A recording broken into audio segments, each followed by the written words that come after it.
সুদ খুব মজা লাগে না? তো সুদ নিয়ে কিছু কথা আমরা শুনবো, রাজি আছেন তো? সবাই রাজি? সুদের সাথে ইসলামের কোন সম্পর্ক? জোরে বলেন, সম্পর্ক। সুদ আছে যেখানে মুমিন যাবে না। সুদ হচ্ছে পুঁজিবাদী অর্থনীতির হাতিয়ার। দমন নিপীড়নের মূল মাধ্যম হচ্ছে সুদ। এই সুদের কারণে যারা ধনী এরা শুধু ধনী হতে থাকে, আর যারা গরিব শুধু গরিবই হতে থাকে। ইসলাম চায় না যে রাস্তার এক পাশে পাঁচতলা আর এক পাশে থাকবে গাছতলা। চিল্লা এখন ঠিক কিনা? ইসলাম চায় কায়লা ইয়াকুনা দুলাতান বাইনাল আগনিয়াই মিনকুম, সম্পদ যাতে ধনীদের হাতে কুক্ষিগত হয়ে না থাকে, সম্পদের তারল্য যাতে সবার হাতে পৌঁছে যায়। এজন্য ইসলাম সুদকে করেছে হারাম আর ব্যবসাকে করেছে হালাল। চিল্লায় পড়েন আল্লাহু আকবার। এজন্য রব্বুল আলামিন বলেন, ওয়া আহাল্লাল্লাহুল বাইআ ওয়া হারামার রিবা, আমি আল্লাহ তোমাদের জন্য সুদকে করলাম হারাম আর ব্যবসাকে করে দিলাম হালাল। সুবহানাল্লাহ। ব্যবসাকে হালাল করেছে কে আর সুদকে হারাম করেছে কে? সুদের মধ্যে দেখা যায় অনেক লাভ, অনেক টাকা, অনেক বরকত, শুধু বেড়ে যায়। আল্লাহ বলে তোমাদের দৃষ্টিতে টাকা বেড়ে যায়, আমি আল্লাহর কাছে বাড়ে না। আর তোমরা যখন যাকাত দাও, দান করো, তোমাদের দৃষ্টিতে দেখা যায় টাকা কমে যায়, কিন্তু আমি আল্লাহর কাছে টাকা কমে না। সুবহানাল্লাহ। এজন্য সুদকে আল্লাহ নিশ্চিহ্ন করে দিবেন। ইয়ামহাকুল্লাহ ওয়া ইউরবিস সাদাকাত। আল্লাহ বলে আমি সুদকে নিশ্চিহ্ন করে দেব, সুদকে আমি ধ্বংস করে দেব, সুদের ভেতরে কোনো বরকত দেব না। আর ব্যবসা করলে সামান্য ব্যবসার ভেতরে বরকত ঢুকিয়ে দিবে কে? আরো জোরে বলেন কে? বিশ্বনবী সুদখোরদের উপর লানত দিয়েছে। কি দিয়েছে? লাআনা রাসূলুল্লাহ আকিলার রিবা ওয়া মুকিলাহু ওয়া কাতিবাহু ওয়া শাহিদাইহি। যারা সুদ খায়, যারা সুদ দেয়, যারা সুদের দলিল লেখক, যারা সুদের সাক্ষী থাকে, সবার উপরে বিশ্বনবী লানত দিয়েছেন। জোরে পড়েন নাউযুবিল্লাহ। এজন্য খবরদার, সুদের সাথে মুসলমানদের কোনো সম্পর্ক। বিশ্বনবী বলেছেন, আর রিবা সালাসু ওয়া সাবউনা বাবান, সুদের রয়েছে 73টা গুনাহ। কয়টা গুনাহ?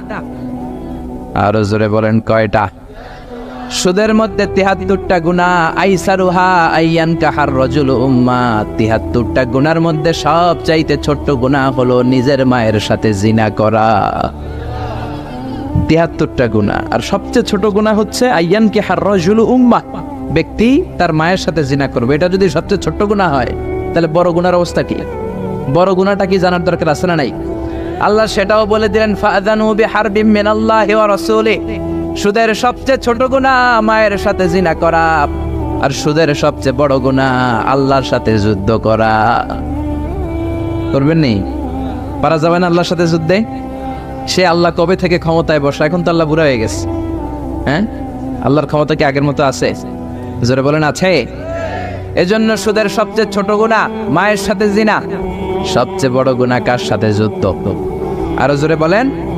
এজন্য বিশ্বনবী বলতেন, ইজতানিবু আস-সাবআল মুবিকাত, 7টা ঈমান বিধ্বংসী, আমল বিধ্বংসী কাজ থেকে তোমরা বেঁচে থাকবা। 1 নম্বরে হলো শিরক, আল্লাহর সাথে শিরক করবা না। 2 নম্বরে হলো মাতা পিতার সাথে অবাধ্যতা করা। 3 নম্বরে জাদু দেখানো, জাদু টুনা করা। 4 নম্বরে অন্যায় ভাবে কাউরে হত্যা করা। 5 নম্বরে এতিমের সম্পদ খাওয়া। 6 নম্বরে কোন নারীকে অন্যায় ভাবে জিনার অপবাদ দেওয়া। 7 নম্বরে সুদ খাওয়া। কি খাওয়া? এই 7টা কাজ করলে আপনার ঈমানটাকে ধ্বংস করে দিবে কে? চিল্লায় বলেন কে? এজন্য দুনিয়াতে যারা সুদ খায় তাদের সম্পদে কোনো বরকত নাই, তাদের শুধু রোগ আর রোগ, টেনশন আর টেনশন। আছে না নাই? আবার বিশ্বনবী বললেন, যারা সুদ খায় তাদের 3টা শাস্তি। কয়টা? আরো জোরে বলেন কয়টা? 1 নম্বরে কিয়ামতের দিন, আল্লাযীনা ইয়াকুলুনার রিবা লা ইয়াকুমুনা ইল্লা কামা ইয়াকুমুল্লাযী ইয়াতাখাব্বাতুহু শাইতানু মিনাল মাস। সুদের 1 নম্বর শাস্তি, কিয়ামতের দিন সুদখোর যখন কবর থেকে উঠবে, রব্বুল আলামিন তাকে জিনে ধরা রোগীর মতো, পাগলের মতো উঠায় দিবে। সুদখোর কবর থেকে উঠে ভূতে ধরা রোগীর মতো, জিনে ধরা রোগীর মতো, পাগলের মতো লাফাতে লাফাতে উঠবে। তারে দেখে কিয়ামতের ময়দানের সবাই বুঝবে লোকটা হলো সুদখোর। কি খোর? আরো জোরে বলেন। এটা হচ্ছে 1 নম্বর শাস্তি। 2 নম্বর শাস্তি বিশ্বনবী বললেন, আমি স্বপ্নে দেখলাম কিছু লোকের পেট হচ্ছে বিশাল বড় ঘরের মতো, আর ওই পেটের ভেতরে দেখলাম ভয়ঙ্কর বিষাক্ত সাপ। জিব্রাইল রে বললাম, ও জিব্রাইল, মান হাউলা, এরা কারা? বিশ্বনবী বললেন, হাউলাই আকালাতুর রিবা, এরা হলো আপনার উম্মতের মধ্য থেকে যারা সুদ খেয়েছে, ওই সুদখোর লোকগুলা। পড়েন না আউযুবিল্লাহ। 3 নাম্বার শাস্তি। বিশ্বনবী বলেন, যে রাতে আমাকে মেরাজে নেওয়া হলো, রাআইতু লাইলাতা উসরিয়া বি, মেরাজের রাতে আমি দেখলাম রক্তের একটা নদী, ওই নদীর উপর কিছু লোক সাঁতার কাটে। কিসের নদী দেখছেন কোনদিন? রক্তের নদী আমরা কোনদিন দেখেছি? রক্তের একটা নদীর ভেতরে কিছু লোক সাঁতার কাটে। সাঁতার কাটতে কাটতে বাঁচার জন্য যখন পারে আসতে চায়, তীরে আসতে চায়, কিছু ফেরেশতারা অনেক বড় বড় পাথরের খণ্ড নিয়ে বসা, তীরের দিকে আসতে চাইলে প্রচন্ড জোরে পাথর নিক্ষেপ করে তার চেহারার দিকে। পাথরের আঘাতে ওই লোকটার চেহারা ছিন্ন বিচ্ছিন্ন হয়ে যায়। লোকটা চিৎকার করতে করতে আবার রক্তের নদীর মাঝখানে চলে যায়। আবার তীরে আসতে চাইলে আবার পাথর আছে না নাই? জোরে বলেন। বিশ্বনবী বললেন, মান হাউলা ইয়া জিবরিল, ও জিব্রাইল, এরা কারা? বিশ্বনবী বললেন, এরা হলো আপনার সুদখোর উম্মত। এরা কারা? এজন্য সুদ খাওয়া যাবে? জোরে বলেন, সুদ খাওয়া যাবে? খবরদার, সুদ খাওয়া যাবে না। সুদের বিপরীতে আমরা ব্যবসা করব। ব্যবসায় বরকত দিয়েছে কে? বিশ্বনবী বললেন, রিজিককে আল্লাহ 10 ভাগ করেছেন, তার 1 ভাগ দিয়েছেন পৃথিবীর অন্যান্য পেশার ভেতরে, আর 9 ভাগ দিয়ে দিয়েছেন ব্যবসার ভেতরে। সুবহানাল্লাহ।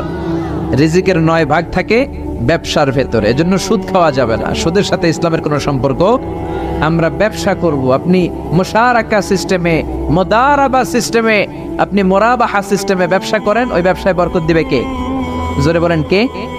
সুদ হারাম এই কারণে, কারণ টাকার ভেতর থেকে টাকা আসে না। আপনি 1 লক্ষ টাকার একটা বান্ডিল আপনার আলমারির ভেতরে আজকে রাখলেন, 1 বছর পরে খোলার পরে এটা কি 1,10,000 টাকা হবে? 1,05,000, 1,02,000, 1,10,000 টাকা, 1,05,000 টাকা, 1,01,000 টাকা? 1 টাকাও পারবে না। কত থাকবে? 1 লাখই থাকবে। কারণ টাকার ভেতর থেকে টাকা আসে না। টাকার ভেতর থেকে টাকা আসে যখন ওই টাকার সাথে শ্রম যুক্ত হয়, যখন টাকার সাথে কষ্ট যুক্ত হয়, যখন টাকার সাথে মেধা যুক্ত হয়। ঠিক কি না? তো আপনি টাকা দিয়ে কেমন করে টাকার ভেতর থেকে টাকা নেন? এটা হারাম। হয়তো আপনাকে ব্যবসা অংশগ্রহণ করতে হবে, লাভ লস দুইটাতে অংশগ্রহণ করতে হবে, রিস্কও থাকবে। আপনি ব্যবসায় টাকা দিয়ে শুধু লাভ নিলেন, লস নিলেন না, এটাই সুদ। ঠিক কি না? আপনার লাভও নিতে হবে, লস নিতে হবে, ঝুঁকিও নিতে হবে। এইটার নাম হলো ব্যবসা। হয় আপনি ব্যবসা করবেন, তা না হলে আপনি কর্জে হাসানা দিবেন। কি দিবেন? কর্জে হাসানা দিলে ওই ব্যক্তির মর্যাদা বাড়িয়ে দেয় কে? চিল্লায় বলেন, কে? 3 সিস্টেমে ব্যবসা করবেন। কয় সিস্টেমে? সবাই বলেন, আরো জোরে বলেন। 1 নাম্বার হচ্ছে মুশারাকা সিস্টেম। মুশারাকা, পার্টনারশিপ।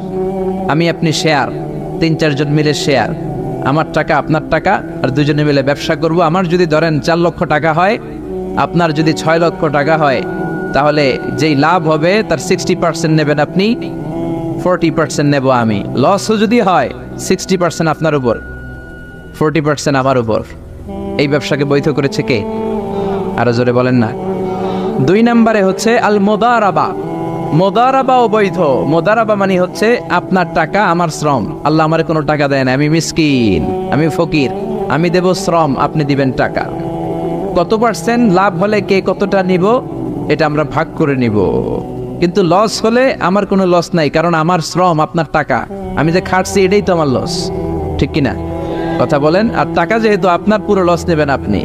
এই সিস্টেমও ব্যবসা যায়। 3 নাম্বার হচ্ছে আল মুরাবাহা। বুঝার চেষ্টা করেন। আমার ঘরে ফ্রিজ নাই, ফ্রিজের দাম 1 লক্ষ টাকা। কয় লাখ টাকা? আপনি আমারে বাজার থেকে 1 লক্ষ টাকা দিয়ে একটা ফ্রিজ কিনে আমার কাছে 1,20,000 টাকায় বিক্রি করবেন। এটা আমি কিস্তিতে দিব আপনারে, 6 মাসের কিস্তিতে দিব। আপনার লাভ হচ্ছে আপনি 1 লক্ষ টাকা দিয়ে কিনে 1,20,000 বিক্রি করছেন, 20,000 লাভ। আর আমার লাভ হচ্ছে আমার কাছে কোনো টাকা নাই, আমি ফ্রিজের মালিক হয়ে গেলাম, কিস্তিতে দিয়ে 6 মাস পরে আমি টাকাও পূর্ণ করে দিলাম। এটাকে বলে মুরাবাহা। শাহজালাল ইসলামী ব্যাংক, আল আরাফা ইসলামী bank, Bangladesh Islamic bank limited, এই 3টার সিস্টেমে আপনাদের সাথে বিজনেস করে। আল মুদারাবা, আল মুশারাকা, আল মুরাবাহা। যেই সিস্টেমে আপনি করেন না কেন, এগুলোর কবুল করে নেবে কে? কিন্তু এগুলো না করে 100 টাকার বান্ডিল দিয়ে বললেন, এই নাও 100 টাকার বান্ডিল, এখানে 10,000 টাকা আছে, সুদে লাগালাম, মাসে দিবা 1,000। কয় হাজার? আরো জোরে বলেন। এখন মাস শেষে 1000 দিতে পারে না, ওইটার উপর আবার বাড়তে শুরু করলো। আল্লাহ বলে লা তাকুলু আর রিবা আদাআফাম মুদাআফা, খবরদার চক্রবৃদ্ধি হারে সুদ খেও না, মাহাজনী সুদ খেও না। কার কথা? আরো জোরে বলেন, কথাটা কার? মাহাজনী সুদ খাওয়া যাবে না, চক্রবৃদ্ধি হারে সুদ খাওয়া যাবে না। তাহলে ব্যাংকের সুদ খাওয়া তো যাবে না? ব্যাংকের সুদ খাওয়া যাবে না, ব্যাংকের সুদও হারাম, আর চক্রবৃদ্ধি হারে মাহাজনী সুদ এটা অনেক ভয়ঙ্কর হারাম। গ্রামে গঞ্জে এরকম আছে না নেই? 10,000 টাকায় মাসে 1000 টাকা সুদ। কথা কন, কথা কন, কথা কন। আছে, এখন দিতে পারে না, সুদ আবার বেড়ে যায়। এখন 2000 হয়ে গেছে, এরপরের মাসেও দিতে পারে না, 3000 হয়ে যায়। এরপরে কে আসলটা দেয়া লাগবে না, তুই সুদ চালা। কি চালা? সুদ চালাইতে চালাইতে বাড়ি নাই, ভিটা নাই, জমি নাই, টিউবওয়েল নাই, পরনের লুঙ্গিও নাই।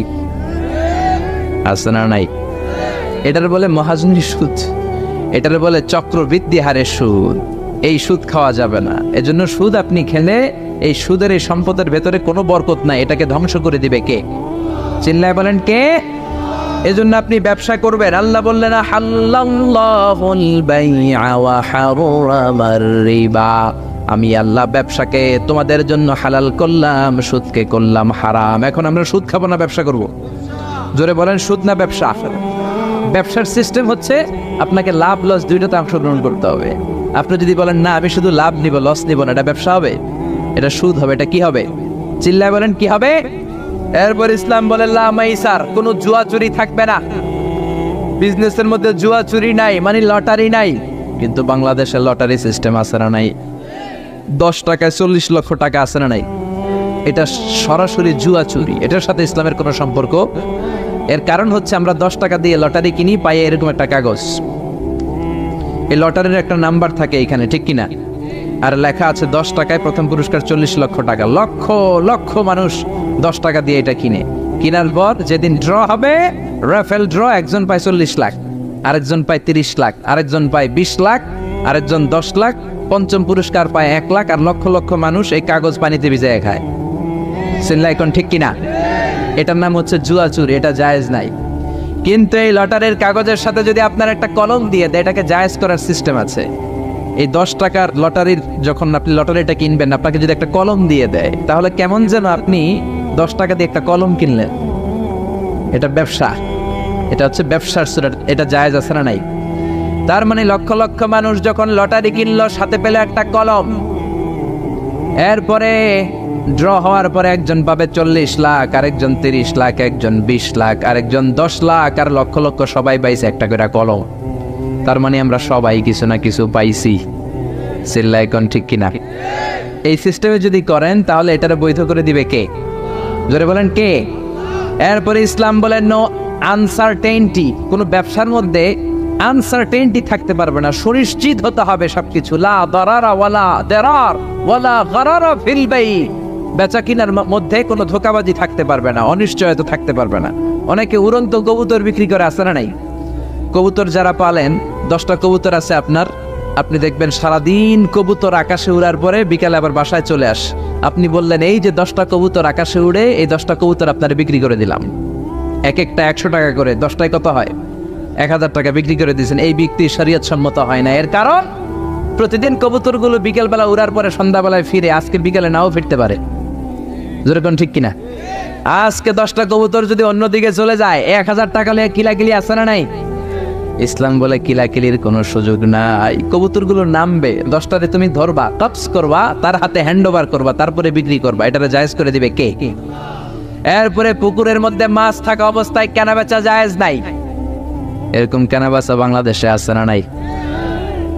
আন্দাজে মানুষে শখের বসে কিনে ফেলে, পুকুরের মধ্যে বুদবুদ করতেছে, ভাবতেছে হাজার হাজার মাছ কিনছে, 10 লক্ষ টাকা দিয়ে কিনে ফেলছে। কই মাছের পুকুর, উঠায় দেয় 20 কেজি কই আর 50 কেজি কাঁকড়া আর 70 কেজি ব্যাং, আছে না নাই? এরপরে কিলাকিলি আছে না নাই? এজন্য ইসলাম বলে না, কবুতরটা হাতের মধ্যে কপস করার পরে যেমনি বিক্রি করলাম, মাছগুলাও জাল দিয়ে তোলো, তারপরে গনে গনে বিক্রি করো, কবুল করে নিবে কে? গাভীর ওলানের মধ্যে দুধ রেখে বিক্রি করা জায়েজ নাই। ওলান এত ফিলা গেছে এরকম, এটা মনে হচ্ছে যে 20 কেজি, দহন করার পরে পাওয়া গেছে 5 কেজি, এরকম আছে না নাই? কারণ এটা দুধের কারণেও ফুলতে পারে, টিউমারেও ফুলতে পারে, ঠিক কিনা? এজন্য ইসলাম বলে লা গারারা ফিল ইসলাম, ইসলামে কোনো গারারা নাই, ধোঁকাবাজি নাই, আনসার্টেনটি নাই, অনিশ্চয়তার মধ্য দিয়ে হাওয়ার মধ্যে কোনো বিজনেস নাই। আগে জিনিসটা তোমার হাতে নাও, তারপরে বিক্রি করো, কবুল করে নিবে কে? শেয়ার বাজার নিয়ে প্রশ্ন করে যেই প্রোডাক্টের ব্যবসা হালাল ওই প্রোডাক্টের শেয়ারও হালাল, চিল্লায় বলেন ঠিক কিনা? এরপরে বিশ্বনবী বললেন মান গাশশানা ফালাইসা মিন্না, বেচা কিনার মধ্যে যে আমার উম্মতদের মধ্যে যে অন্যকে ধোঁকা দেয় সে আমার উম্মত হতে পারে। ধোঁকাবাজির ব্যবসা বাংলাদেশে আছে না নাই? ফলের দোকানে গেলে দেখবেন চকচকে যেই সাইডটা ওই সাইডটা ক্রেতার দিকে রাখে, পচা জায়গাটা নিচের দিকে রাখে, এরকম ব্যবসায় আছে না নাই? বিশ্বনবী মদিনার বাজারে গমের দোকান পরিদর্শন করতে গেলেন, যে দেখলেন গমের স্তূপ, বিশ্বনবী গমের ভেতরে হাত ঢুকায়া দিলেন।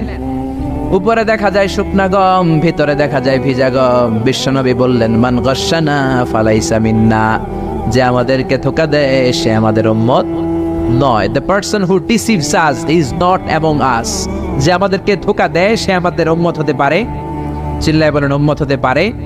এজন্য এই ধোঁকাবাজি করে কোনো ব্যবসা করা যাবে? জোরে বলেন। আর সুদের সাথে আমাদের কোনো সম্পর্ক? চিল্লায় বলেন সম্পর্ক। সুদকে ধ্বংস করে দিবে কে? আর ব্যবসায় বরকত ঢুকিয়ে দিবে কে? বরকতে বিশ্বাস করেন তো? বিশ্বাস করেন? অল্পের ভেতরেও বরকত হতে পারে, হাজার কোটি টাকার মধ্যেও বরকত নাও থাকতে পারে, চিল্লায় বলেন ঠিক কিনা? এজন্য আজ থেকে সুদের সাথে আমাদের কোনো সম্পর্ক নেই, আমরা ব্যবসা করব মুশারাকা সিস্টেমে, মুদারাবা সিস্টেমে, মুরাবাহা সিস্টেমে ব্যবসা করব। অল্প প্রফিট হলেও এটার মধ্যে বরকত দিবে কে? আরো জোরে বলেন কে? আর সুদের ব্যবসা করবেন না তো? কারা কারা আজকে থেকে সুদের কোনো ব্যবসার সাথে জড়িত থাকবেন না? দুই হাত উঁচু করে আমার আল্লাহর দেখা। আল্লাহ আমাদের হাতগুলোকে তুমি কবুল করো, চিল্লায় পড়েন আমিন। সুদের আলোচনা ভালো লাগতেছে না? না একেবারে উপরে এসে পড়ছে না? সুদের সাথে ইসলামের কোনো সম্পর্ক নাই। আল্লাহ সুদ থেকে আমাদেরকে বাঁচাক, আল্লাহ আমাদের হালাল রিজিকে বরকত দিক। আরো জোরে পড়েন আমিন। আমি আমার খুতবার শুরুতে সূরাতু বনী ইসরাইলের ছোট্ট একটা আয়াত তেলাওয়াত করেছি। আসুন এই আয়াতের আলোকে আপনাদের সাথে কিছু কথা শেয়ার করি, যদি আপনারা মনোযোগী হন। শুনবেন শুনবেন শুনবেন শুনবেন। রব্বুল আলামিন বলেন ওয়াকাদা রাব্বুকা আল্লা তা'বুদু ইল্লা ইয়্যাহু ওয়া বিল ওয়ালিদাইনি ইহসানা। আল্লাহ বললেন গোলাম আমার ফয়সালা দুইটা, এই দুইটা ফয়সালা হলো স্পেশাল ফয়সালা, অনড় ফয়সালা। এই ফয়সালার কোনো নড়চড় নাই, এই ফয়সালার কোনো পরিবর্তন নাই। প্রথম ফয়সালাটা হলো আল্লাহ তা'বুদু ইল্লা ইয়্যা, ইবাদত হবে একজনের, তিনি কে? আল্লাহ ছাড়া অন্য কারো ইবাদত করা যাবে? আবার আল্লাহ ডেকে বললেন গোলাম জিন জাতি মানব জাতি এই দুইটা জাতিকে আমি সৃষ্টি করেছি শুধু আমার ইবাদতের জন্য, ঠিক কি না? ওয়ামা খালাকতুল জিন্না ওয়াল ইনসা ইল্লা লিয়াবুদুন, আমি জিন জাতি আর মানব জাতিকে কোনো কাজের জন্য তৈরি করি নাই, কোনো উদ্দেশ্যে বানাই নাই, শুধুমাত্র কেবলমাত্র একমাত্র আমি আল্লাহর ইবাদতের জন্য বানিয়েছি। কার কথা? আরো জোরে বলেন কার? আল্লাহ ছাড়া কারো ইবাদত করা যায় না। এই পৃথিবীতে যত নবী এসেছে, এই পৃথিবীতে যত রাসূল এসেছে, সব নবী রাসূলের একটাই দাওয়াত ছিল, তোমরা ইবাদত করবে একজনের, তিনি কে? ইয়া কওমি ইবুদুল্লাহা মা লাকুম মিন ইলাহিন গায়রু, ও আমার কওমের লোকেরা, ও আমার স্বজাতির লোকেরা, এক আল্লাহ ছাড়া অন্য কারো ইবাদত করো না। জিকির করতে হবে একজনের, চাইতে হবে একজনের কাছে, সেজদা দিতে হবে একজনকে, তিনি কে? আল্লাহ ছাড়া কাউরে সেজদা দেয়া যাবে? আমাদের দেশে মাজারে যে সেজদা আছে না নাই, এই মাজারের নামে যে ভণ্ডামি, এটার সাথে ইসলামের কোনো রিলেশন আছে? সম্পর্ক আছে? এই ভণ্ডামির সাথে ইসলামের কোনো সম্পর্ক? তো দিল বান্দা কালমা চোরে, না পায় শ্মশান না পায় ঘরে, দিন থাকিতে আয়রে পথে ছাইড়া দে ভণ্ডামি ভণ্ডামি ভণ্ডামি ভণ্ডামি, ছাইড়া দে ভণ্ডামি, ঠিক কি না? নামাজ রোজা করে না, ইবলিশ শয়তানের নানা, এরকম আছে না নাই? নামাজ রোজা করে না, ইবলিস শয়তানের নানা, ধর্মের একখান খুঁটি ধইরা কয়দিন করবা হয়রানি। ভণ্ডামি ভণ্ডামি ভণ্ডামি, ছাইড়া দে ভণ্ডামি, ঠিক কি না? এই জন্য ভণ্ডামির সাথে যারা জড়িত আছো, ভণ্ডামি ছেড়ে দাও, আল্লাহওয়ালা হয়ে যাও। তোমার জীবনে বরকত দিবে কে? তোমার জন্য জান্নাতের দরজা খুলে দিবে কে? এজন্য রব্বুল আলামিন বলেন, ওয়াকাদা রাব্বুকা আল্লা তা'বুদু ইল্লা ইয়্যা ওয়া বিল ওয়ালিদাইনি ইহসানা। আমি আল্লাহর প্রথম ফয়সালা, ইবাদত হবে শুধুমাত্র কেবলমাত্র একজনের, তিনি কে? আমরা প্রত্যেক নামাজে সূরাতুল ফাতিহায় আল্লাহরে বলি, আল্লাহ ইহদিনাস সিরাতাল মুস্তাকিম, ও আল্লাহ আমাদেরকে সহজ সরল পথ দেখাও, সিরাতুল মুস্তাকিম দাও। আল্লাহ বলেন, আনি'বুদুনি হাযা সিরাতুম মুস্তাকিম, আমি আল্লাহর ইবাদত করো, এটাই সিরাতুল মুস্তাকিম। আল্লাহু আকবার। আপনি যদি আল্লাহর ইবাদত করেন তাহলে আপনি বুঝবেন যে আপনি সিরাতুল মুস্তাকিমের উপর আছেন। আর যদি বুঝেন আল্লাহর ইবাদত ছেড়ে আপনি অন্যদিকে দৌড়াচ্ছেন, তার মানে হলো আপনি সিরাতুল মুস্তাকিমের উপর থাকার সৌভাগ্য অর্জন করতে পারেন নাই। চিল্লা এখন ঠিক কি না? এজন্য আল্লাহ বললেন, আল্লাহর ফয়সালা কয়টা? আরো জোরে বলেন, কয়টা? এক নাম্বার ফয়সালা, ইবাদত হবে শুধু একজনের, তিনি কে? এই ফয়সালার সাথে সবাই একমত? দ্বিমত কেউ নাই? কেউ নাই? দু একজন থাকতে পারে, কেউ নাই। আল্লাহ বললেন, আমার প্রথম ফয়সালা, ইবাদত হবে শুধু আমি আল্লাহর। দুই নাম্বার ফয়সালা, ওয়া বিল ওয়ালিদাইনি ইহসানা, ইহসান হবে মাতা পিতার সাথে, মানে ভালো আচরণ হবে মাতা পিতার সাথে। বুঝা গেল, ইবাদত হবে আল্লাহর, ইহসান হবে মাতা পিতার। আল্লাহর সাথে, আল্লাহর জন্য আপনি ইবাদত করবেন, আর মাতা পিতার প্রতি আপনি ইহসান করবেন। ইহসান মানে সদাচরণ, ইহসান মানে খেদমত, ইহসান মানে তাদের জন্য খরচ করা, ইহসান মানে আপনার সব সম্পদ তাদের পায়ের সামনে, আপনার সব ক্ষমতা তাদের পায়ের সামনে বিলিয়ে দেয়া, বিছিয়ে দেয়া। চিল্লা এখন ঠিক কি না? এজন্য আল্লাহ বললেন, আমার দুই নাম্বার ফয়সালা, ওয়া বিল ওয়ালিদাইনি ইহসানা, মাতা পিতার সাথে ইহসান করবা। আমরা বললাম, আল্লাহ আপনার জন্য ইবাদত হবে, এটা আমরা বুঝলাম, মাতা পিতার সাথে ইহসান কেমন করে হবে এটা আমরা বুঝলাম না। আল্লাহ বললেন, ইহসান কাকে বলে যদি না বোঝো তাহলে বুঝে নাও, ইম্মা ইয়াবলুগান্না ইনদাকাল কিবারা আহাদুহুমা আও কিলাহুমা ফালা তাকুল লাহুমা উফ। আল্লাহ নিজেই ইহসানের ব্যাখ্যা দিচ্ছেন। আল্লাহ বললেন, ইহসানের প্রথম তাফসীর হলো, আব্বা আম্মা একজন কিংবা দুইজন যখন বার্ধক্যে উপনীত হয়ে যায়, যখন বয়সে পৌঁছে যায়, খবরদার তাদের কোনো কাজে তুমি নাক ছিটকাতে পারবা না, তাদের কোনো কাজে নাক ছিটকাতে পারবে না, তাদের কোনো কাজে এমনকি উফ শব্দটাও বলা যাবে না। চিল্লা এখন ঠিক কিনা? কারণ আমরা যখন ছোট ছিলাম বাবা মারে কষ্ট দিয়েছি কি দেই নাই? আপনার কত বছর আগের ঘটনা মনে আছে? আপনার বয়স যখন 3 তখন আপনি কি করছিলেন মনে আছে? তো ওইটাই যদি মনে না থাকে, বয়স যখন 2 ছিল ওগুলা মনে আছে? বয়স যখন 1 ছিল ওগুলো মনে আছে? জ্বালাতনটা তো ওই সময় বেশি করছে। চিল্লা এখন ঠিক কিনা? শীতের রাত, আমাকে নিয়ে আমার মা ঘুমালো, আমাকে রেখেছে ডান দিকে, পেশাব করে ডান পাশটা আমি ভিজিয়ে দিয়েছি। আমার মা আমাকে ঘর থেকে বের করে দেয় নাই, শীতের রাতে বাম দিকে আমাকে শোয়ালো। কনকনে মাঘ মাসের শীতের রাতে বাম পাশটাতেও পেশাব করে ভিজিয়ে দিলাম, আমার মা আমারে ঘর থেকে বের করে দেয় নাই। আমার মা তার বুকের মাঝখানে রেখে ঘুমাতে শুরু করেছে। মাঘ মাসের শীতের রাত 3টার দিকে পেশাব করে মায়ের বুকটাও আমি ভিজিয়ে দিয়েছি, জামাটাও ভিজিয়ে দিয়েছি। মা 3টার দিকে উঠে নতুন শাড়ি পরে, নতুন জামা পরে, আগের ভিজা পেশাব মাখানো জামাটাকে চেঞ্জ করে আবার আমাকে নিয়ে ঘুমিয়েছে। আমাকে ঘর থেকে বের করেছে নাকি? জোরে বলেন। এজন্য আল্লাহ বুঝাতে চাইলেন, গোলাম ছোট্টবেলা যেমনি কষ্ট দিয়েছো, মা বাবা রেগে যায় নাই, তোরে লাথি মেরে ঘর থেকে তাড়ায় দেয় নাই, তোরে এতিমখানায় দেয় নাই। মা বাবা বয়সে যখন উপনীত হয়ে যায়, বার্ধক্যে যখন পৌঁছে যায়, ওই মা বাবারে খবরদার বৃদ্ধাশ্রমে দিয়ে আসবি না। বৃদ্ধাশ্রম বাংলাদেশে আছে না নাই?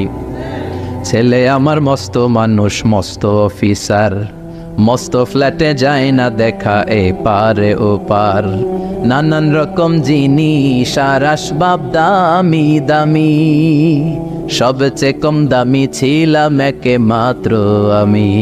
ছেলের আবার আমার প্রতি অগাধ সম্ভ্রম, আমার ঠিকানা তাই বৃদ্ধাশ্রম। ঠিক কি না? অনেক কপাল পোড়া আছে, ডাকাত আছে, মা বাবা বার্ধক্যে উপনীত হওয়ার পরে তাদের কর্মকাণ্ডে নাক ছিটকায়, ঘরে আর বাবা মারে রাখতে মনে চায় না, বৃদ্ধাশ্রমে রেখে আসে। এরকম ডাকাত আছে রাড়াই। বাবা মারে বৃদ্ধাশ্রমে দেয়া যাবে? চিল্লায় বলেন দেয়া যাবে? যেই বেয়াদব গুলো, যেই ডাকাত গুলো মার বাবারে বার্ধক্যে উপনীত হলে, বয়স হয়ে গেলে বৃদ্ধাশ্রমে দিয়ে আসে, ওই বেয়াদবটা বুড়া হলে ওর কপালে বৃদ্ধাশ্রম জুটবে না। চিল্লায় এখন ঠিক কিনা?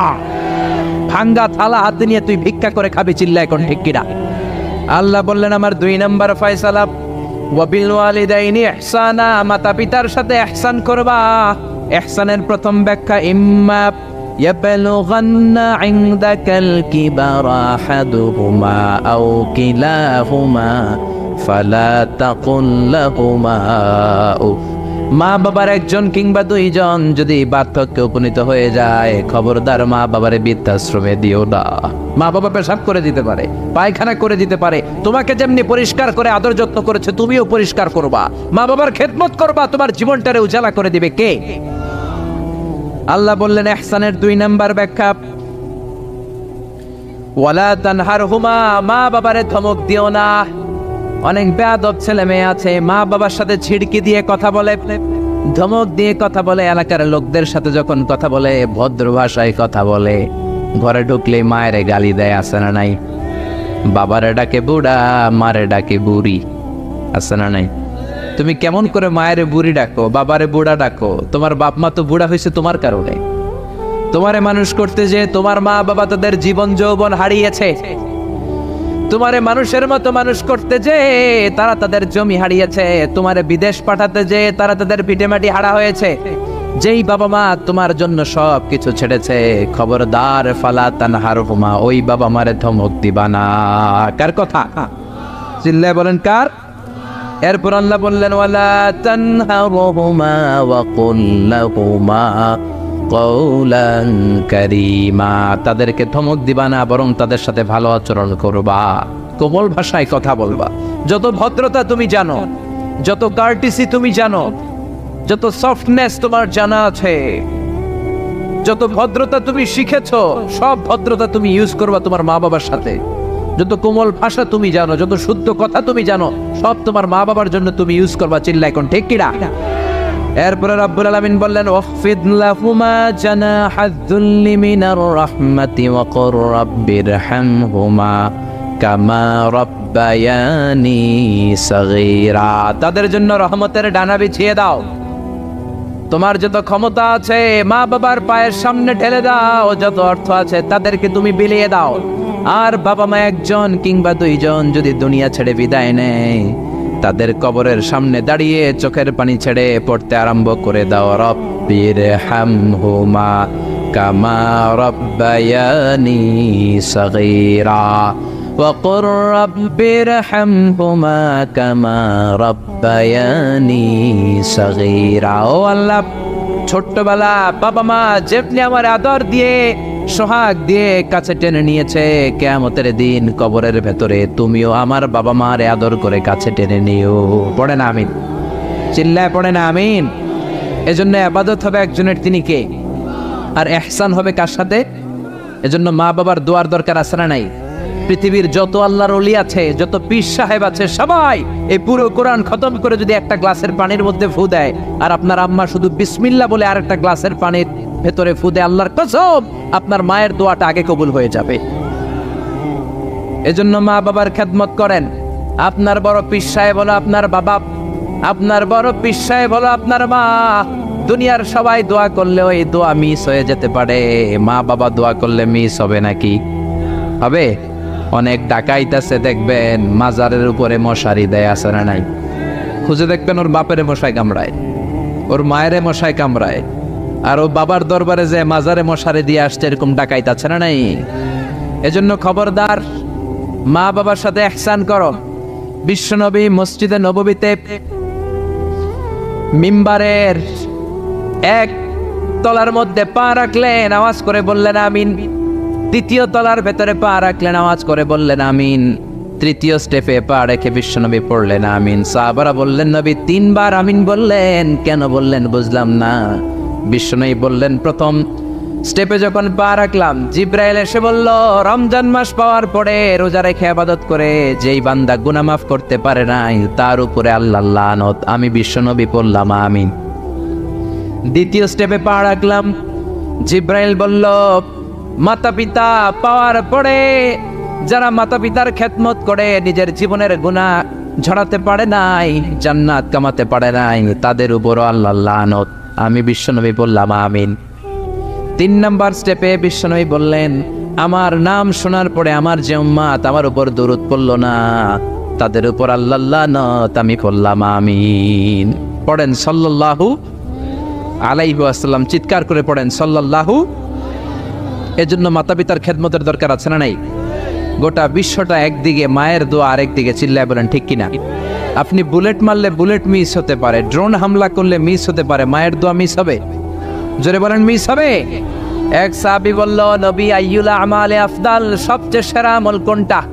বিশ্বনবী বললেন সবচেয়ে সেরা আমল হলো আসসালাতু ফি ওয়াক্তিহা, সময় মতো নামাজ পড়া। 2 নম্বরে বললেন বিররুল ওয়ালিদাইন, মাতা পিতার খেদমত করা। 3 নম্বরে বললেন আল জিহাদু ফি সাবিলিল্লাহ, আল্লাহর রাস্তায় জিহাদ করা। তার মানে পৃথিবীর শ্রেষ্ঠতম 3টা আমলের মধ্যে মাতা পিতার খেদমতের আমলটাও আছে রাডাই। মাতা পিতার খেদমত এটা সবচেয়ে ভালো আমল। আরেক হাদিসে বিশ্বনবী বললেন এটা জিহাদের চেয়ে বেশি সওয়াবওয়ালা। এক সাহাবী বললেন নবী আস্তাযিনুকাল জিহাদ, আমি জিহাদে যেতে চাই, অনুমতি দেন। বিশ্বনবী বললেন তোমার বাবা মা কেউ বেঁচে আছে নাকি? সাহাবী বললেন বেঁচে আছে। বিশ্বনবী বললেন ফাফিহিমা ফাজাহিদ, যাও বাবা মার খেদমত শুরু করে দাও। বাবা মার খেদমত করলে ঘরে বসেই জিহাদের সওয়াব পাবা, ঘরে বসেই জিহাদের সওয়াব পাওয়া যাবে। রিদার রাব্বি ফি রিদাল ওয়ালিদ ওয়া সাকাতুহু ফি সাকাতিল ওয়ালিদ, বাবা মা খুশি তো আরশের মালিক খুশি, বাবা মা না খুশ তো আরশের মালিকও না খুশ। চিল্লা এখন ঠিক কি না? এজন্য বিশ্বনবী বলতেন তোমাদের প্রত্যেকের ঘরের ভেতরে 2টা জান্নাত আছে, কারণ জান্নাতে 2টা স্পেশাল দরজা আছে। একটা দরজার নাম হলো আল আব মানে আব্বা, আরেকটা দরজার নাম হলো আল উম মানে আম্মা। একটা দরজার নাম বাবা, আরেকটার নাম মা। এজন্য বিশ্বনবী বলেন এই 2টা দরজার সাথে তোমরা কি আচরণ করবা তোমাদের ডিসিশন। ওমা জান্নাতুকা ওয়া নারুক, বাবা মাই তোমার জান্নাত, বাবা মাই তোমার জাহান্নাম। বাবা মার সাথে ভালো আচরণ করলে 8টা জান্নাতের দরজা তোমার জন্য খুলে দিবে কে? আর খারাপ আচরণ করলে জাহান্নাম আছে না নাই? তোমার বাবা মা যদি কাফের হয়, হিন্দু হয়, বৌদ্ধ হয়, তারপরও ভালো আচরণ করবা, ঠিক কি না? বাংলার জমিনে এরকম অনেক হিন্দু ফ্যামিলি আছে, হিন্দু ইয়াং ছেলে মুফাসসিরে কোরআনের তাফসীর শুনে হাতে হাত রেখে কালিমা পড়ে মুসলমান হয়ে গেছে, আছে না নাই? কিন্তু মা তো মুসলমান হয় নাই, বাবা তো মুসলমান হয় নাই, বাপ মা হিন্দুই রয়ে গেছে। তো বাপ মা হিন্দু, ছেলে মুসলমান, তুমি কি মা বাবার সাথে খারাপ আচরণ করতে পারবা? কথা বলেন। মা বাবা হিন্দু হোক, নাস্তিক হোক, বৌদ্ধ হোক আর খ্রিস্টান হোক, মা বাবার দোয়া নিতে হবে, আশীর্বাদ নিতে হবে। চিল্লা এখন ঠিক কিনা? বিশ্বনবী শালী নাম কি বলেন তো? কেউ জানেন বিশ্বনবী শালীর নাম কি? আসমা। মাশাআল্লাহ, আসমা বিনতে আবি বকর বিশ্বনবী শালী। উনি মুসলিমা কিন্তু উনার মা ছিল মুশরিকা। বিশ্বনবীরে বললেন নবী আমি মুসলিমা কিন্তু আমার মা মুশরিকা কাফেরা, এখন আমি কি করব? আমার মায়ের সাথে কি ভালো আচরণ করব নাকি? বিশ্বনবী বললেন খবরদার, মা মুশরিক হোক কাফের হোক তারপরেও তোমার মা, ঠিক কি না? সিলিহা, দোয়া দাও, ভালো আচরণ করো, সম্পর্কটারে মিলায় রাখো, তোমার জান্নাতে ঢুকাই দিবে কে? 3 জিনিসের দিকে তাকালেই সওয়াব। 3টা জিনিসের দিকে তাকানোর সাথে সাথে আপনার আমলনামায় সওয়াব দিবে কে? 1 নম্বর নাযার ইলাল কোরআন, কোরআনের দিকে যখন নজর করে তাকাবেন আপনার আমলনামায় সওয়াব দিবে কে? সুবহানাল্লাহ কইতে মনে চায় না? 2 নম্বরে কাবা, কাবার দিকে তাকালে সওয়াব দেয় কে? 3 নম্বরে নাযার ইলা ওয়াজহিল ওয়ালিদাইন, মাতা পিতার চেহারার দিকে নজর করে তাকালে সওয়াব দেয় কে? এজন্য বিশ্বনবী বললেন সালাসু দাওয়াতিন মুস্তাজাবাত, 3 ব্যক্তির দোয়া কোনোদিন আল্লাহ ফিরায় না। 1 নম্বরে দাওয়াতুল মুসাফির, মুসাফিরের দোয়া। আপনি সফর করেন না মাঝে মাঝে, কক্সবাজারে যাচ্ছেন, সিলেট যাচ্ছেন, এই যে গাড়ির মধ্যে বসে আছেন, ওই সময় আপনি দোয়া করবেন বেশি বেশি। ওই সফর অবস্থায় দোয়া করলে ওই দোয়া কবুল করে কে? 2 নম্বরে দাওয়াতুস সাইম, রোজা রেখে দোয়া করলে কবুল করে কে? 3 নম্বর দাওয়াতুল ওয়ালিদাইনি লিওয়ালাদিহি, মাতা পিতা যখন চোখের পানি ছেড়ে হাত 2টা তুলে আল্লাহর কাছে ছেলে মেয়েদের জন্য দোয়া করে, ওই দোয়াটাও কবুল করে কে? এজন্য সবার আগে দোয়া চাইবেন মা বাবার কাছে। কার কাছে? আমাদের কাছে অনেকে দোয়া চায়, আমরা বলি আরে তোমার মায়ের কাছে চাও, তোমার আব্বার কাছে চাও। আমার দোয়া তোমার জন্য কবুল হতেও পারে, নাও হতে পারে, কিন্তু তোমার মা তো তোমার জন্য মুস্তাজাবুদ দাওয়া, তোমার বাবা তো তোমার জন্য মুস্তাজাবুদ দাওয়া। তোমার মা হাতটা তোলার সাথে সাথেই কবুল। চিল্লায় কত সুবহানাল্লাহ। একজন বাবা এবং মা ছেলে মেয়েদের জন্য কতটা কষ্ট সহ্য করে, কতটা জ্বালা যন্ত্রণা সহ্য করে, বাবা মা না হওয়ার আগে এটা কেউ বুঝবে? আপনি শুধু ওয়াজ শুনতে পারবেন, কিন্তু বুঝবেন তখন যখন একটা ছেলে হবে, যখন একটা মেয়ে হবে, ঠিক কি না? এজন্য বিশ্বনবী বলতেন আল জান্নাতু তাহতা আকদামি উম্মাহাতিকুম। ও দুনিয়ার মানুষেরা শোনো শোনো, যেই জান্নাতের জন্য তোমরা পাগল, যেই জান্নাতের বর্ণনা শুনলে তোমাদের হৃদয় ঠান্ডা হয়ে যায়, যেই জান্নাতে যাওয়ার জন্য তোমরা ইবাদত করো, ওই জান্নাত থাকে তোমাদের মায়ের পায়ের তলায়। এই দুনিয়ার পুরুষ মানুষদের পায়ের নিচে থাকে জুতা, জুতার নিচে থাকে বালি, আর এই দুনিয়ার এক একটা মহিলার পায়ের নিচে থাকে তার ছেলে মেয়েদের জান্নাত। ওগো মা তুমি এই ধরনের শ্রেষ্ঠ নেয়ামত, তোমারই পদ তলে রয়েছে জান্নাত। ওগো মা তুমি এই ধরনের শ্রেষ্ঠ নেয়ামত, তোমারই পদ তলে রয়েছে জান্নাত। সুবহানাল্লাহ পড়েন। এই পৃথিবীটারে 100 বার বিক্রি করলে যে টাকা হবে, ওই টাকা দিয়ে জান্নাতের একটা চেয়ারের দাম হবে? সবাই বলেন হবে না। আচ্ছা, এই পৃথিবীটারে 5000 বার বিক্রি করলে যেই মূল্য বা টাকা পাওয়া যাবে, ওই টাকা দিয়া জান্নাতের একটা টেবিল কিনা যাবে? আর যেই 8টা জান্নাত মায়ের পায়ের নিচে পড়ে আছে, ওই পা 2টার দাম আল্লাহর কাছে বেশি না কম? জোরে বলেন বেশি না কম? এই জন্য এক সাহাবী বললেন, নবী মান আহাক্কু বিহুসনি সাহাবাতি ইয়া রাসূলুল্লাহ, এই দুনিয়ায় এত মানুষ, এত বন্ধু, এত সাহাবী, এত লোক, কার সাথে ভালো আচরণ করব? বিশ্বনবী বললেন উম্মুকা, তোমার মায়ের সাথে। সুম্মা মান, তারপরে কার সাথে? তোমার মায়ের সাথে। তারপরে কার সাথে? তোমার মায়ের সাথে। 3 বার। আর এক হাদিসে আছে 4 বার বললেন তোমার মায়ের সাথে, 5ম বার বললেন তোমার পিতার সাথে। সুবহানাল্লাহ। মায়ের মর্যাদা 4 গুণ বেশি। কয় গুণ? এর কারণ আল্লাহ কোরআনে বলে দিলেন সূরা লোকমানে, হামালাতু উম্মুহু, মায়ের মর্যাদা এত বেশি হওয়ার কারণ হলো বাবা তোমারে পেটে ধরে নাই, পেটে ধরেছে কে? ওয়াহানানা আলা ওয়াহান, 10 মাস 10 দিন বাবা কষ্ট সহ্য করে নাই, করেছে কে? ওয়াফিসালুহু ফি আমাইন, 2 বছর বাবা তোমারে দুধ খাওয়ায় নাই, দুধ খাওয়ালো কে? কত লিটার দুধ, কত গ্যালন দুধ, কত কেজি দুধ মায়ের বুক থেকে আপনি খেয়ে খেয়ে সাবার করছেন 2 বছরে, কোনো হিসাব আছে? জোরে বলেন। বিশ্বনবী বললেন লাউ কাতাআতা জিলদাক, তোমার চামড়াটা কেটে কেটে রোদে শুকিয়েও যদি মায়ের 2 পায়ের 2টা জুতা বানিয়ে দাও, ছোট্টবেলায় 1 ঢোক দুধ যে তুমি খেয়েছো, সেই 1 ঢোক দুধের শোধ আদায় হবে নাকি? মায়ের একেধারে দুধের দাম, কাটিয়া গায়ের চাম, পাপস বানাইলেও ঋণের শোধ হবে না। এমন দরদি ভাবে কেউ হবে না আমার মাহাদো, এমন দরদি ভাবে কেউ হবে না আমার মাহাদো। পড়েন না আল্লাহু আকবার। বিশ্বনবীর সাহাবী নাম হলো আলকামা। কি নাম? সবাই বলেন কি নাম? আলকামা বিশ্বনবীর সাহাবী। এন্তেকালের আগে আলকামার জিহ্বা দিয়ে কালেমা বেরোয় না। 3 দিন যাবত বিছানায় পড়ে আছে, মুমূর্ষ, মরে যাবে, কিন্তু জিহ্বা দিয়ে কালেমা বেরোয় না। বিশ্বনবী বলেছেন লাকিনু মাউতাকুম লা ইলাহা ইল্লাল্লাহ, তোমরা মরণের আগে তোমাদের মুমূর্ষ রোগী মৃতদের সামনে লা ইলাহার তালকিন দাও। যখন দেখবেন আপনার চাচার রুহুটা বের হয়ে যাচ্ছে, দাদার রুহুটা বের হয়ে যাচ্ছে, বাবার রুহু বের হয়ে যাচ্ছে, তার শিওরের সামনে, কানের সামনে বসে পড়তে আরম্ভ করবেন, লা ইলাহা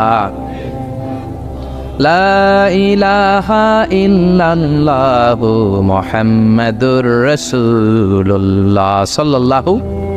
কিন্তু বলবেন না এই কালেমা পড়ো, কালেমা পড়ো, কালেমা পড়েন, কালেমা পড়েন, এগুলো বলবেন, শুধু তালকিন দিবেন। ওটা থেকেই উনি বুঝবেন, কারণ মৃত্যুর একটা কষ্ট আছে না নাই?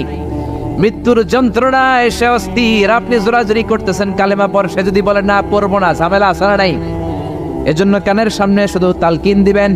বিষ্ণু বললেন, লাকিনু মাউতাকুম লা ইলাহা ইল্লাল্লাহ, তোমাদের মৃতদের সামনে, মুমূর্ষদের কানের সামনে শুধু লা ইলাহা পড়বা।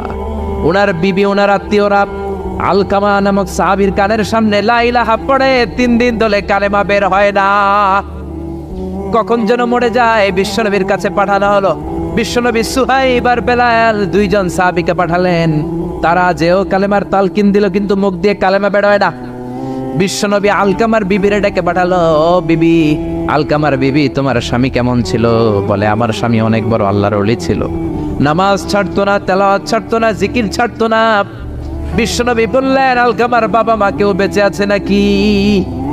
বিবি বলে, আলকামার মা বেঁচে আছেন, ডাকো। আলকামার মা আসার পরে বিশ্বনবী বললেন, আপনার ছেলে কেমন ছিল? নামাজ পড়তো নাকি, রোজা করতো নাকি, জিকির করতো নাকি? আলকামার মা বলে, সবই করতো। আপনার সাথে কেমন আচরণ করতো? এটা বলার পরে মা আর কথা বলে না, শুধু চোখের পানি ছাড়ে। আলকামার মা বলে, নবী, আলকামার ব্যাপারে আমার মনে অনেক দুঃখ, কোনোদিন আমার কথা শুনে নাই, শুধু বিবির কথা শুনতো, বউরে প্রাধান্য দিত, আমার যত্ন নিত না, আমার কথা বেশি শুনতো না, এজন্য আমার মনে আলকামার ব্যাপারে অনেক জ্বালা। বিশ্বনবী বললেন, আপনার ছেলেরে মাফ করে দেন। রাগের চোটে আলকামার মা বলে, না, আমি মাফ করব না। বিশ্বনবী বললেন, ও সাহাবারা, লাকড়ি আনো, আগুন জ্বালাও, আলকামারে আমরা আগুনের উপর নিক্ষেপ করব।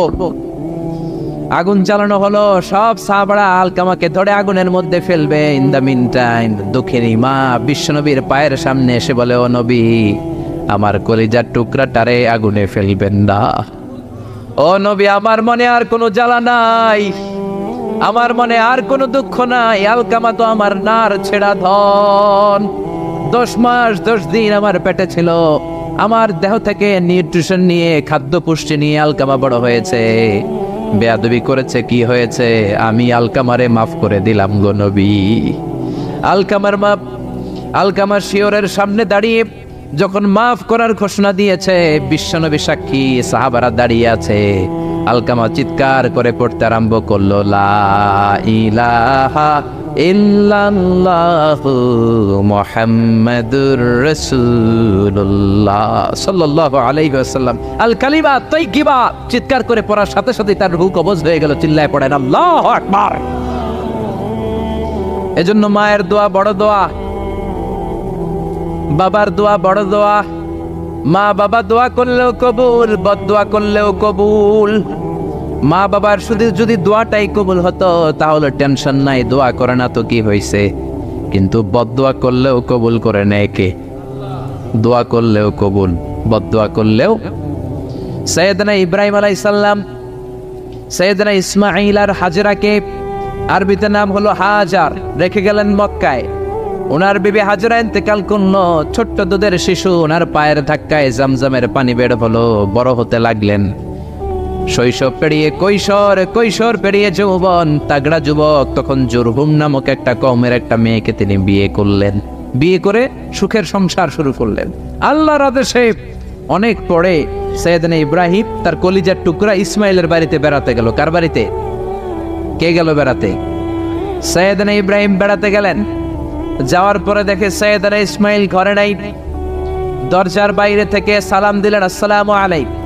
এটা কিন্তু প্রামাণ্য বর্ণনা দিচ্ছে আমি বুখারী থেকে, বুখারীর বর্ণনা, এটা গল্প না। দরজার বাইরে থেকে সালাম দিলেন, আসসালামু আলাইকুম। ভেতর থেকে কর্কশ গলায়, ঝাঁঝালো কণ্ঠে, কণ্ঠের মধ্যে কোনো মায়া নাই, দয়া নাই, এরকম একটা কণ্ঠের মেয়ে উত্তর করে বলল, ওয়া আলাইকুমুস সালাম। সৈয়দনা ইব্রাহিম জিজ্ঞেস করলো, কাইফা হালুকিয়া উম্মি, ও মা তুমি কেমন আছো? মেয়ে কয়, বেশি ভালো না। সংসার কেমন চলে? সুবিধার না? খাওয়া দাওয়া ঠিক মতো হয়নি না? কিচ্ছু হয় না? আমনে কেডা? সাইয়েদনা ইব্রাহিম বলে, আমি কে তোমার জানার দরকার নাই। ইদা জা যাওজুকি মিনাল গাবা, স্বামী যখন তোমার বন থেকে শিকার করে ফিরবে, ফাকরাই আলাইহিস সালাম, তোমার স্বামীরে আমার পক্ষ থেকে একটা সালাম দিবা। ও মুরিহিয়া ইয়াগাইরা আতাবাতা বাবিহি, বলবা ঘরের দরজার চৌকাঠটা যেন পাল্টে ফেলে। সাইয়েদনা ইব্রাহিম চলে গেলেন। বিকেলবেলা জঙ্গল থেকে শিকার করে সাইয়েদনা ইসমাইল ঘরে ফিরলেন। ঘরে ফেরার পর বিবি বলে, একটা বুড়া আইছিল। বুড়া কে আইছিল? সাইয়েদনা ইসমাইল বলে, বুড়া? বুড়া মানুষ আবার আমার ঘরে আসবে কেন? কেন আসছে? আপনারে সালাম দিছে। ওয়ালাইকুম আসসালাম। আর কি বলছে? বলেছে আপনি যেন ঘরের দরজার চৌকাঠ পাল্টে ফেলেন। ও মিয়া, চোর বোঝে চোরের সিগন্যাল, পুলিশ বোঝে পুলিশের সিগন্যাল, নবী বোঝে নবীর সিগন্যাল, ঠিক কিনা? সাইয়েদনা ইসমাইল তো বুঝে ফেললেন, কিরে ঘরের দরজার চৌকাঠ পাল্টে ফেলো, এরকম রূপক কথা, মেটাফরিক্যাল ইঙ্গিত দুনিয়ার সাধারণ মানুষ দিতে পারে না। চিৎকার দিয়ে বিবিরে বললেন, ও কপাল পুড়ি, তুই কি করলি? নিজের কপাল পুড়লি, নিজের কপালে নিজে কুড়াল দিলি। যেই লোকটারে বুড়া বুড়া বলে সম্বোধন করলি, ওই লোকটার কেউ নয়, আমার জন্মদাতা পিতা, এই জামানার সবচেয়ে বড় পয়গম্বর ইব্রাহিম খলিল। আমার বাবা যে সিগন্যাল দিয়েছে, এটা তো গ্রিন সিগন্যাল না, এটা রেড সিগন্যাল। তার মানে তোর তালাক দিতে বলেছে, get out, get out, divorce, তালাক দিয়ে দিলাম, যা। আপনার আব্বাও যদি বলে তোমার বউরও তালাক দিয়ে দাও, দিয়ে দিবেন নাকি? এবার দিয়ে দিয়েন না। আপনার বাবাও বাবা, ইসমাইলের বাবা ইব্রাহিমও, কথা বলেন। সাইয়েদনা ইব্রাহিম ছিলেন আল্লাহর জালিল কাদের পয়গম্বর। আকাশ থেকে ওহী আসলে নবীরা কথা বলে, মন গড়া নবীরা কিছু বলে না। আপনার বউকে যদি আপনার বাবা বলে তোর বউরে তালাক দে, দিয়ে দিয়েন না। আবার কি করবেন? বুঝাবেন, বাবারও বুঝাবেন, বিবিরও বুঝাবেন, ঘরের ভিতরে সংলাপ করবেন, সমঝোতা করবেন। আমাদের দেশের দুই নেত্রী সংলাপ করে না তো কি হয়েছে? আমরা করব, আমরা ঘরে ঘরে সংলাপ করব, সমঝোতা করব, ঠিক কি না?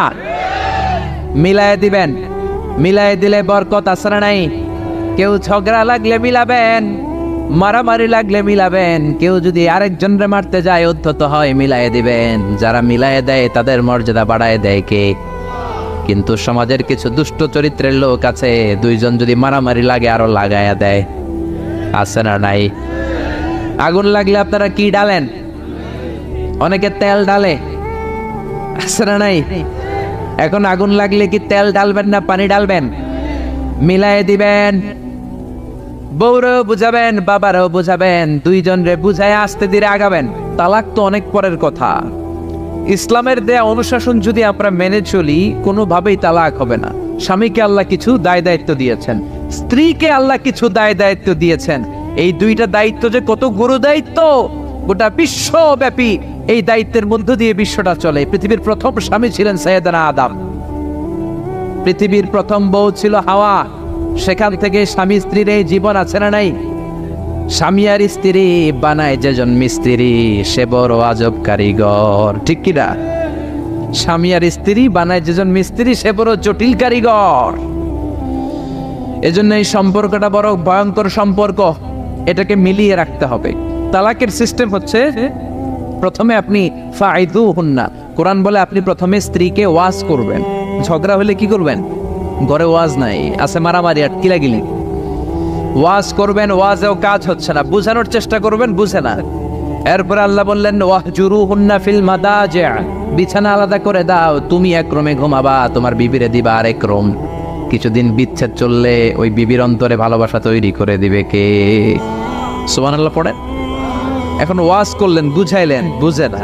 বিছানা আলাদা করলেন, তাও শোনে না। এবার ওয়াদরিবুহুন্না, কোরআন বলল বউরে শাসন করো। অনেকে বলে বউরে পিটাও, না, পিটানোর কথা বলে নাই।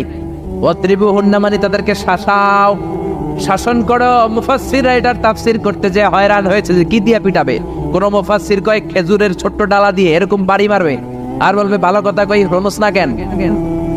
অনেকে বলবে, অনেক মুফাসসির বলেছে মেসওয়াক দিয়ে বাড়ি মারবে, তোমার এত বোঝাই বুঝো না কেন? দুইটা ছেলে মেয়ে হয়েছে আমাদের, এত সুন্দর সংসার, হানিমুন করেছিলাম কক্সবাজারে, স্মৃতিগুলো কি তোমার মনে পড়ে না? তুমি আমার কৈতরি, তুমি আমার টুনটুনি, তুমি আমার সোনামণি, এগুলোকে বুঝাবেন। এরপরও মানে না। অনেক মুফাসসির কইছে বালিশ দিয়া পিটাইবেন, কোল বালিশ দিয়া, যাতে হাত পা না ভাঙে। ওয়াদরিবুহুন্না, অনেক ডাকাইতেছে লাঠি দিয়া পিটায়, আছে না নাই? ইসলাম বলে না না, বনিবনা না হলে প্রথম স্টেপ ওয়াজ করো, বুঝাও। 2 নম্বরে বিছানা আলাদা করে দাও, তারপরেও মানে না। 3 নম্বরে ওয়াত্রিবু হুন্না, মানে শাসন করো, যার যেরকম দরকার ওইরকম শাসন করবেন, তাতেও হয় না। তারপরে ফাবা আসু হাকামাম মিন আহলিহি হাকামাম মিন আহলিহা, এই 3টা স্টেপেও কাজ হয় না। আপনার মুরব্বিদের ডাকবেন সালিস, মেয়ের পক্ষের মুরব্বিদের ডাকবেন, 2 পক্ষের বেআইনরা মিলে মিলছিল করে দেওয়ার চেষ্টা করবে, তাতেও কাজ হয় না। 4টা স্টেপ শেষ, 5ম স্টেপ হলো তালাক। আর আমরা দইরেই কই 3 তালাক, আছে না নাই? ওমরে ফারুকের জামানায় এক লোক তার বউরে দিছে 100 তালাক, রাগের চোটে। এরকম ডাকাইত আমাদের দেশে আছে না নাই? এখন বিবি এসে বলে, ও ওমরে ফারুক 100 তালাক দিয়েছে আমার স্বামী, কি করব? সৈয়দনা ওমরে ফারুক বলে, তোর ডাকাইত স্বামীটা কোথায়? কয় এই জায়গায়। কিরে কয় তালাক দিছিস? কয় 100টা। দিবি 3টা, 100টা দিলি কেন? কয় রাগের মাথায় দিছে। কয় দাঁড়া, তোর বিচার করতেছে। 3 তালাকে তোর বউ তালাক, বাকি 97 তালাক তোর পিঠে পড়বে। সুবহানাল্লাহ কইতে মন চায় না? এজন্য এই হচ্ছে তালাকের সিস্টেম। কতগুলো স্টেপ আপনি পার হলেন, তারপরেও আপনি একসাথে 3 তালাক দিবেন না। ইসলামের তালাককে 2 ভাগে ভাগ করা হয়েছে, একটা আত-তালাক আস-সুন্নি আর একটা তালাক আল-বিদআই। তালাক আস-সুন্নি মানে সুন্নতি তালাক, আর তালাক আল-বিদআই মানে বেদাতি তালাক। বেদাতি তালাক হচ্ছে রাগের মাথায় 3 তালাক, 14 তালাক, 22 তালাক। কিন্তু তালাক সুন্নি, সুন্নাত সম্মত তালাক হচ্ছে আপনার বিবি যখন পবিত্র, মানে যখন পিরিয়ড হচ্ছে না, ওরকম একটা পবিত্র সময় তারে আপনি তালাক দিবেন। 1 মাসের সময় আছে, একটা তালাক দিবেন, 1 মাসের ডিউরেশন, এর মধ্যে বিবির আবার নিয়ে আসতে পারবেন, কোনো সমস্যা নাই। সুবহানাল্লাহ পড়ে। 1 মাস পরেও মানে না, এরপরে দিবেন 2য় মাসের 2য় তালাক, তার মানে আরো 1 মাস, মোট কয় মাস? 2 মাস পরেও মিলমিশ হয় না, তারপরে 3য় মাসে তালাক দিলেন। এই 3 তালাক দেওয়ার পরে বিবি আবাদুল আবাদ আপনার জন্য হারাম হয়ে গেল। কত সুন্দর স্টেপ মেনটেন করে কত দূরে তালাক, আর আমরা দইরেই কই তালাক। এজন্য খবরদার। সৈয়দনা ইসমাইল বললেন, কপাল পুড়লি তুই, যারে বুড়া বলে গালি দিলি আসলে বুড়া নয়, এই লোকটাই আমার বাবা ইব্রাহিম খলিল। আমার বাবা বলেছে তোরে তালাক দিতে, গেট আউট, গেট আউট। তালাক দিয়ে দিলাম তোরে, যা ভাগ। বউ শেষ, নতুন বিয়ে করলো, নতুন সুখের সংসার। 3 বছর পর সৈয়দনা ইব্রাহিম আবার ছেলের বাড়িতে বেড়াতে আসলেন। আজকেও সৈয়দনা ইসমাইল ঘরে নাই। সৈয়দনা ইব্রাহিম আজকে সালাম দিলেন, আসসালামু আলাইক। সৈয়দনা ইব্রাহিম সালাম দিলেন। আজকে ঘরের ভেতর থেকে জাদুমাখা কণ্ঠে, মধুমাখা কণ্ঠে, সুরেলা কণ্ঠে একটা মেয়ে বলল, ওয়া আলাইকুমুস সালাম। সৈয়দনা ইব্রাহিম বললেন, কাইফা হালুকি ইয়া উম্মি, মা কেমন আছো? মেয়েটা বলে, আলহামদুলিল্লাহ আলা কুল্লি হাল, সব সময় আলহামদুলিল্লাহ। সব সময় কি? তোমাদের জীবন যাপন কেমন চলে? খুব ভালো চলে। তোমার স্বামী কই? বনে গিয়েছে। এবার মেয়েটা বলে, আপনি কে? সৈয়দনা ইব্রাহিম বলে, আমার পরিচয় দেব না। মেয়েটা বলে, আপনার পরিচয় না দিল আপনার সাথে কথা বলবো না। আমরা স্বামী স্ত্রী 2 জন থাকি মরুভূমির মাঝখানে, আমাদের খোঁজ খবর নেওয়ার কেউ নাই। আপনি কে? এরকম দিল দরিয়ার একজন মুরব্বী, আমাদের খোঁজ নিতে আসলেন। আপনার পরিচয়টা আপনি বলেন। সৈয়দনা ইব্রাহিম তার পরিচয় দেয় না। মেয়ে বলে, পরিচয় না দিলে আমি কথাও কই না। বাধ্য হয়ে ঘরের ভেতরে ঢুকলেন। জোর করে মেয়েটা সৈয়দনা ইব্রাহিমকে ঘরে ঢুকালেন, রুটি বানিয়ে খাওয়ালেন, গোশত খাওয়ালেন, খেজুর খাওয়ালেন, শরবত খাওয়ালেন। ও মিয়া, আগেরটাও মাইয়া, এইটাও পার্থক্য আছে না নাই? মেয়েটা বলে, আমার জন্য দোয়া করেন। সৈয়দনা ইব্রাহিম চোখের পানি ছেড়ে দোয়া করে দিলেন, মেয়েটার মাথায় হাত বুলিয়ে দিলেন, আর বললেন, ইদা জা যাওজুক মিনাল গাবা, তোমার স্বামী যখন বন থেকে আসবে, ফাকরাই আলাইহিস সালাম, তোমার স্বামীর আমার পক্ষ থেকে সালাম দিবা। ওয়া মুরিহি আইয়ুসবিতা আতাবাতা বাবিহি, আর বলবা আমি বলছি ঘরের দরজার নতুন চৌকাঠ যেন জীবনেও না পাল্টায়। ঘরের দরজার এই নতুন চৌকাঠটা যেন কোনোদিন। সৈয়দনা ইসমাইল ফিরে আসলেন। আসার পরে বিবি বলে, একজন মুরব্বী এসেছিল, নুরানি চেহারার একজন মুরব্বী। মুরব্বী শুই না। সৈয়দনা ইসমাইল তো ভয় পেয়ে গেছেন, লাফ দিয়ে উঠছে, কি মুরব্বী? কেমন আচরণ করেছিলি বল? কারণ আগের একটা তিক্ত অভিজ্ঞতা আছে না নাই? ভাবছে আজকেও কোনো গন্ডগোল হইল নাকি। বিবি বলে, না, আপনি রাখবেন না, আপনি চিন্তিত হবেন না। আমি অনেক আপ্যায়ন করেছি, অনেক সাদর সম্ভাষণ দিয়েছি, উনিও আমার মাথায় হাত বুলিয়ে চোখের পানি ছেড়ে ছেড়ে আমার জন্য দোয়া করেছে, আর আপনারা সালাম বলেছে, আর আপনাকে বলতে বলেছে ঘরের দরজার নতুন চৌকাটটা যেন জীবনেও কোনো দিন না পাল্টা। সাইয়েদনা ইসমাইল আল্লাহু আকবার বলে চিৎকার করে উঠলেন, বিবিকে বুকে জড়িয়ে ধরলেন, বললেন ও বিবি, তুই তো গোল্ডেন এ প্লাস। তুই কি? তুই তো গোল্ডেন এ প্লাস, তুই তো 100তে 100 পাইলি। তোর কপালটা নুরানি হয়ে গেল, উজালা হয়ে গেল। যেই বয়স্ক লোকটা এসে এই কথাটা বলেছে, বয়স্ক লোকটার কেউ না, তোর শ্বশুর আমার বাবা ইব্রাহিম খালিল। আর যেই কথা বলেছে এই কথাটার মানে হলো তোরে যেন আমি তালাক না দেই, তোর হাতটা যে আমি ধরলাম, এই হাত ধরেই যেন তোরে নিয়ে জান্নাতে ঢুকে যায়। আল্লাহু আকবার। এজন্য বাবার দোয়া, মায়ের দোয়া যার জীবনের মধ্যে আছে, তার জীবনে কোনো ভয় আছে নাকি?